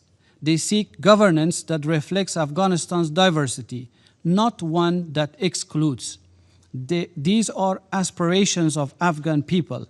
These are universal rights. These are the commitments Afghanistan accepted when it joined this organization in November 14, 1946. We committed ourselves to faith in the fundamental human rights, in the dignity and worth of the human person, and in the equal rights of men and women. And those commitments do not expire because the Taliban says so. The people of Afghanistan who have endured decades of conflict and hardship deserve peace, dignity, justice, and hope. Our collective responsibility is to stand with them and ensure that Afghanistan moves toward ensuring peace, stability, and prosperity. I thank you. I thank the representative of Afghanistan for the statement. I now give the floor to the representative of India. Madam President, I congratulate the United States for assuming the presidency of the Council, and thank you for giving me the floor. I thank Ms. Georgette Gagnon, the head of mission and deputy SRSG of UNAMA, for her briefing. India has deep-rooted and civilizational bonds with our contiguous neighbor Afghanistan. Our history of close ties keeps guiding us in the current context, a situation when the proud people of Afghanistan need the world's assistance. Over the years, India has continued to strongly advocate for peace and stability that could aid development in Afghanistan. Our participation in the Doha Working Group meetings underlines this commitment. Madam President, India prioritizes capacity building and humanitarian assistance initiatives for the Afghan people. With more than 500 development partnership projects spread across all 34 provinces of Afghanistan, we are deepening our engagement in healthcare, public infrastructure, and capacity building. We continue to work with UN agencies as well as with agencies such as the Afghanistan Red Cross Society in food security, healthcare, education, and sports. The visits of Afghan ministers last year are helping us ensure that this aid is reaching those who need it the most. Since the last briefing in December 2025, India has made significant progress in advancing healthcare support in Afghanistan. Development projects approved earlier, including the establishment of a thalassemia center, an oncology center, a trauma center, a modern diagnostic center, and the replacement of the heating system at the Indira Gandhi Institute of Child Health, and the construction of a 30-bed hospital, all in Kabul, as well as the construction of 5 maternity health clinics in Paktika, Khos, and Paktia, are progressing steadily. In the last 3 months, which is the reporting period for the UNSG's report, India delivered more than 1 million doses of immunization vaccines for children and 9.5 tons of anti-cancer medicine. In the coming months, we aim to deliver over 17 million additional doses of preventive vaccines to further strengthen Afghanistan's national immunization program. This is India's investment in the future of Afghanistan. Over the past 4.5 years, my country has supplied 50,000 tons of wheat, 380 tons of medicines and vaccines, and 40,000 liters of pesticides. Following the 2 earthquakes last year, India was among the first to provide humanitarian assistance to the tune of 60 tons of food items, 42 tons of earthquake relief materials, and 73 tons of essential medicines. In partnership with the UN Office on Drugs and Crimes, we have provided 68 tons of medical supplies and 32 tons of social support items for the rehabilitation of drug addicts. In the field of education, our scholarship and fellowship schemes for Afghan students are always in demand. Since 2023, around 3,000 students have availed themselves of these opportunities, including 1,000 Afghan women. India continues to provide financial and logistical support to Afghan self-help groups led by women. On the bright side, any visitor to Afghanistan today would see Afghan youth enthusiastically playing cricket. The Afghanistan cricket team has been winning hearts wherever they have been playing, and their spirit and passion in the just concluded Cricket World Cup was notable. My nation is proud to be part of their journey and happy to see them bring immense joy to the people of Afghanistan who are enduring so much. Madam President, we take note of the Secretary General's report on the situation in Afghanistan, especially the dire humanitarian concerns and the rising implications for the country due to unprecedented scale and pace of forced and involuntary returns under adverse circumstances. Acute food insecurity and climate and natural hazards have led to 45% of the population requiring humanitarian assistance this year, which is a dire situation that needs the world's attention. These significant vulnerabilities necessitate more efforts towards addressing food security, healthcare, water security, and other shelter challenges. The returnees need to be provided housing, basic services, and livelihoods. We add our voice to the Secretary General's call on member states to uphold their international obligations in relation to protection, including the principle of non-refoulement, and ensure that returns are voluntary, safe, dignified, and accompanied by sustained support for reintegration of returnees into communities. The Secretary General's report also expresses deep concern at civilian casualties caused by cross-border armed violence. We reiterate and support the Secretary General's call urging compliance with obligations under international law, including international humanitarian law, and ensuring protection of civilians. India strongly condemns the airstrikes on Afghan territory, which are flagrant violations of international law and the UN Charter and the principle of state sovereignty.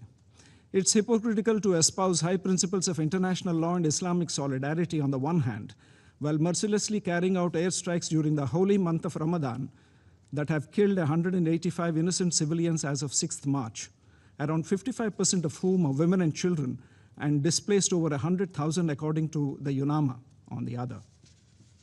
We also reiterate a grave concern on the practice of trade and transit terrorism by denial of passage for trade and the cynical closure of access for a landlocked country. UN declarations on LLDCs sound hollow in the face of such actions. The trade and transit vulnerabilities of LLDCs should not be weaponized. This is a violation of WTO norms and of the UN Charter and international law. While we condemn these acts, we reaffirm our support for the territorial integrity, sovereignty, and independence of Afghanistan. Madam President, terrorism remains a global scourge afflicting humanity, and only coordinated efforts of the international community would ensure that ISIL and Al-Qaeda and their affiliates, including the Lashkar-e-Taiba and the Jaish-e-Mohammed, and the proxies of LET such as the Resistance Front, along with those who facilitate their operations, no longer indulge in cross-border terrorism. Madam President, well over 4 years have passed since the political reality of Afghanistan has changed. India reiterates the importance of incentivizing positive actions. In this context, the current UN sanctions regime related to Afghanistan must take into account contemporary realities.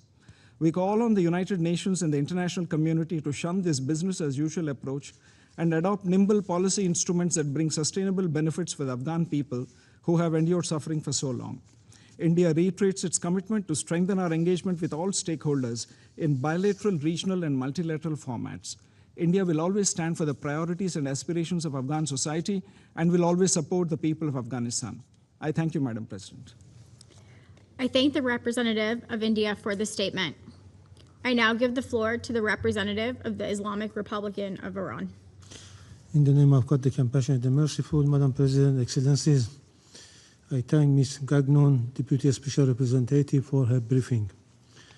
We take note of the Secretary General's latest report on the situation in Afghanistan and activities of UNAMA. The report confirms that despite the continued efforts of UNAMA and the United Nations agencies, Afghanistan remains confronted with complex and multidimensional challenges, including a deteriorating humanitarian situation, growing security concerns, restrictions affecting women and girls, and persistent threat of terrorism. As highlighted by the Deputy SRSG in her briefing, despite these challenges, the DFA has taken positive steps to improve the situation and support economic recovery. These efforts deserve recognition and should be acknowledged by the international community. In this context, I wish to underline the following points. First, we remain deeply concerned about the worsening humanitarian and economic condition in Afghanistan. Nearly half the country's population, over 21 million people, are projected to require humanitarian assistance this year. We echo the Secretary General's call on donors to provide increased, predictable, and flexible funding to the sustained life-saving humanitarian operations.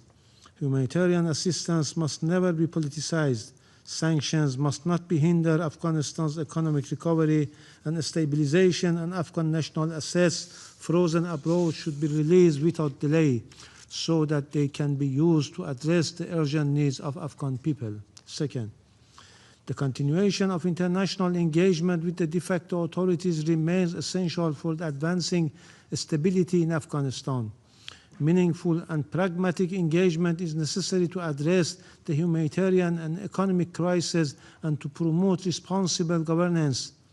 In this context, initiatives such as the Doha process can provide an important platform for dialogue and cooperation on key issues, including counter-narcotics and economic development.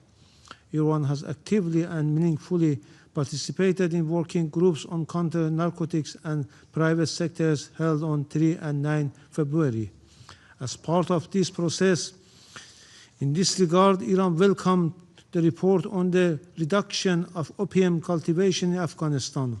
However, without effective support for alternative crops and sustainable livelihood for Afghan farmers, many may be forced out of economic necessity to return to opium cultivation.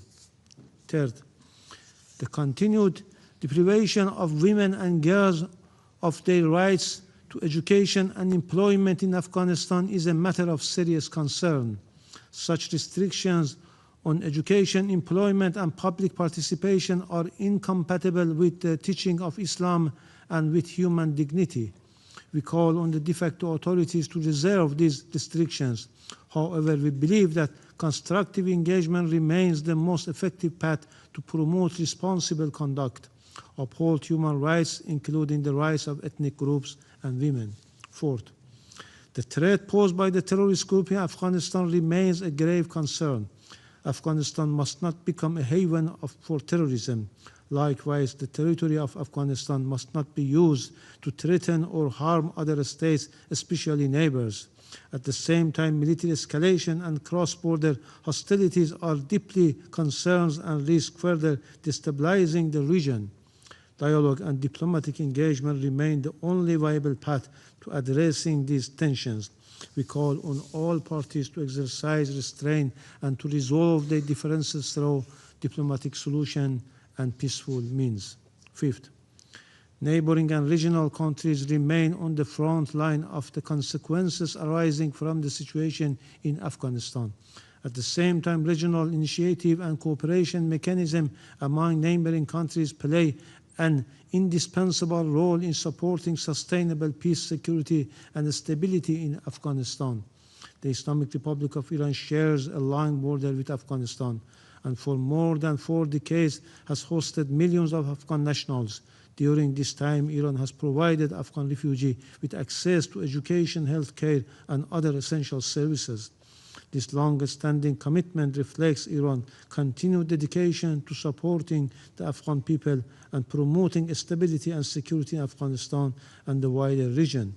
Yet, the ongoing unprovoked and unjustified war of aggression launched by the United States and Israeli regime on 28 February against the Islamic Republic of Iran has created a grave and dangerous situation for civilians.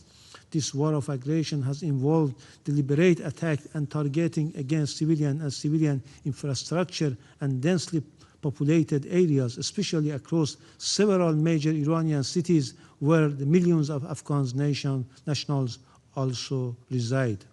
Finally, UNAMA continues to play a vital and indispensable role in addressing Afghanistan's complex challenges and supporting the Afghan people.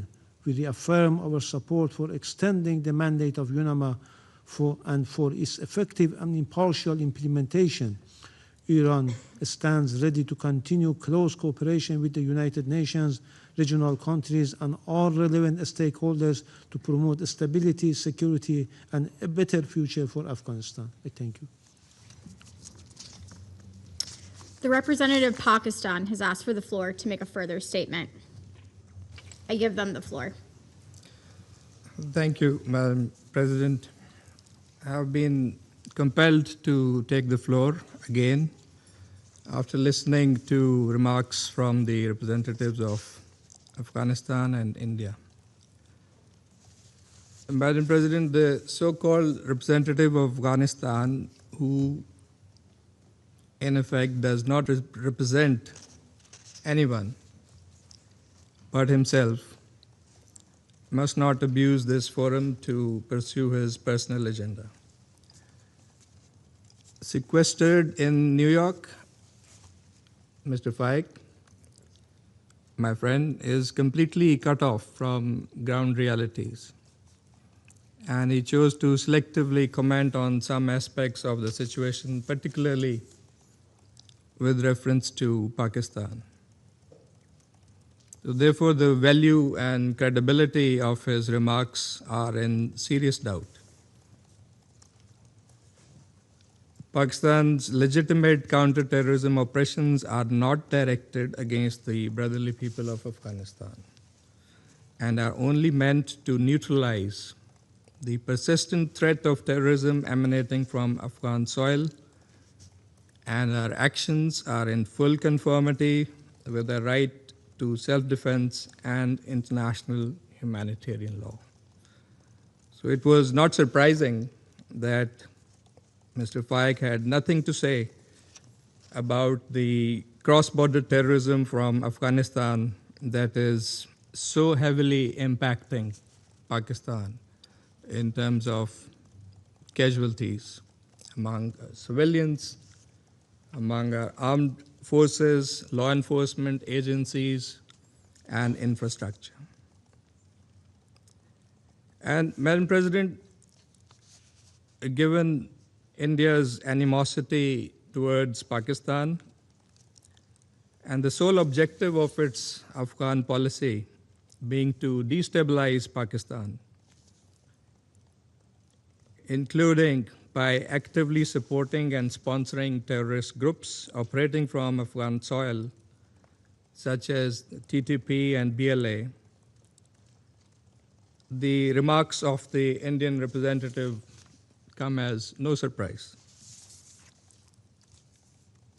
India's representative deliberated at length on the security situation in Afghanistan. He mentioned civilian casualties and border clashes, but had not a word about the terrorist threat emanating from Afghanistan, which has targeted Pakistan and which many council members have highlighted in their statements.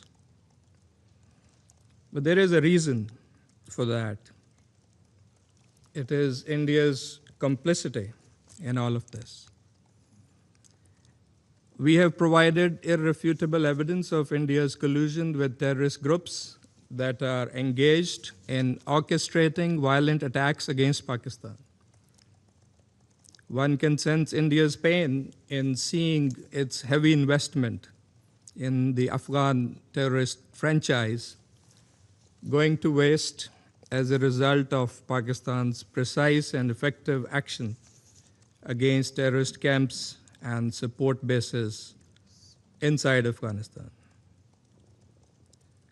And the world needs no lectures from a serial violator of international law like India, a state that illegally occupies territory, violates UN Charter and Security Council resolutions, perpetrates state terrorism in the Indian illegally occupied Jammu and Kashmir, and beyond, systematically marginalizes its minorities, spreads hate, even weaponizes water with the express goal of starving Pakistan's population, and continues to use disinformation as a state policy. And the list goes on. So, Madam President, while India has always played the role of a spoiler in Afghanistan, Pakistan has engaged responsibly in promoting peace, stability, and prosperity in Afghanistan. But these goals can only be promoted if the Taliban regime fulfills its commitments with respect to counterterrorism, inclusive governance, and upholding the rights of Afghan women and girls, three key areas that were highlighted by the Council members in today's discussion. India in particular must cease and desist from its policy of stoking terrorism inside Pakistan from Afghan soil, now together with their newfound friends in the Taliban regime. While India has long played this dangerous game, we will not allow their sabotage and subversion from Afghan soil to nourish and harm Pakistan. Thank you. I thank the representative of Pakistan for the statement.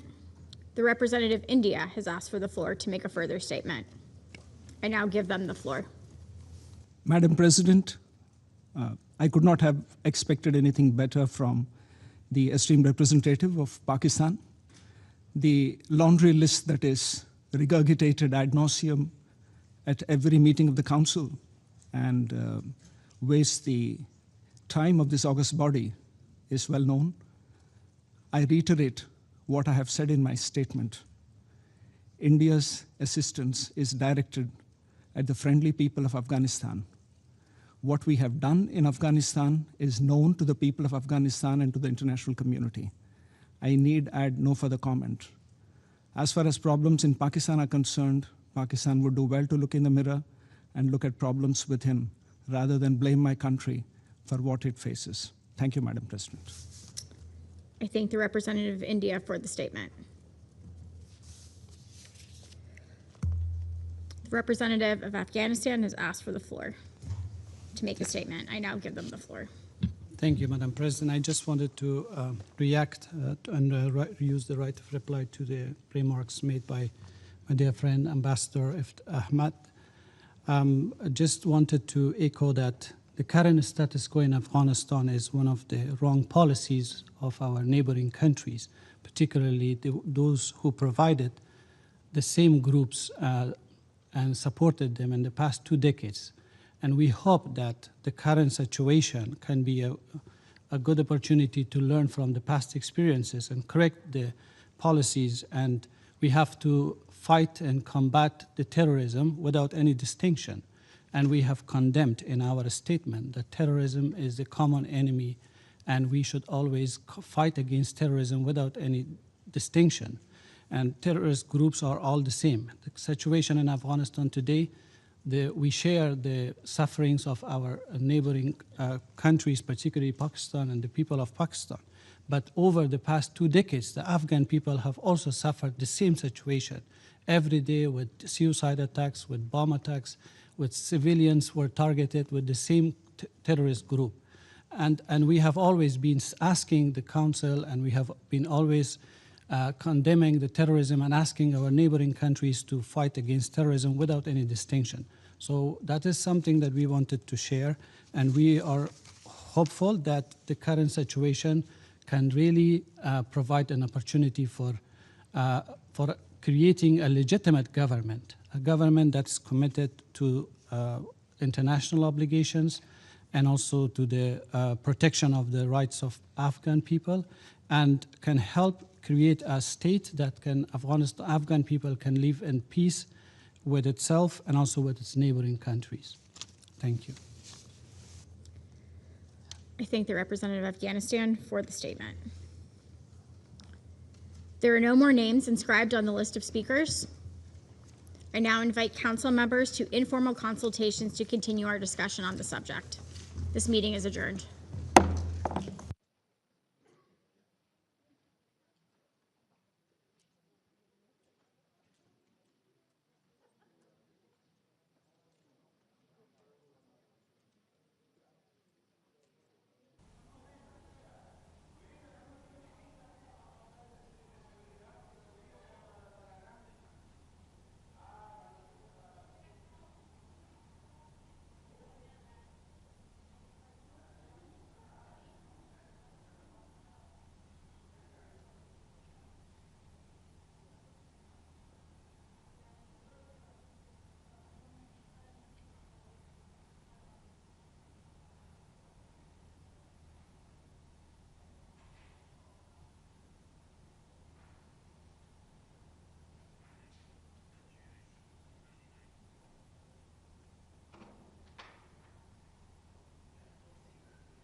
Tyler.